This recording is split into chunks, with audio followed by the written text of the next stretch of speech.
Welcome to Kenton's videos. Enjoy the video.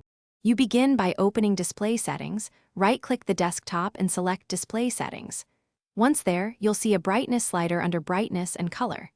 Make sure Battery Saver is off because it can override brightness controls. If you're on a laptop, switch to Balanced or Best Performance. Also confirm you're adjusting the built-in display. External monitors won't respond to this slider. If no slider appears, don't panic. Proceed to the next step to enable the correct drivers and power settings. Once done with settings, open Device Manager and expand Display Adapters. Right-click your adapter and choose Update Driver to ensure the brightness control is supported. Next, go to Power Options, change plan settings and slide the on battery and plugged-in brightness levels to your preference.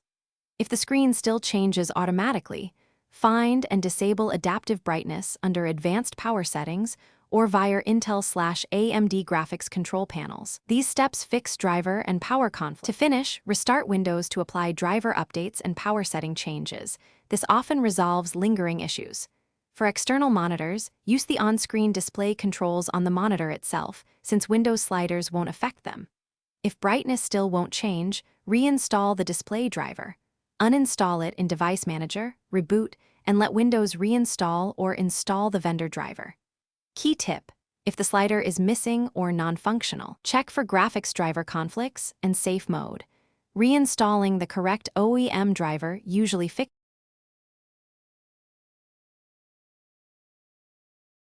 Thanks for watching. Consider subscribing if we helped you.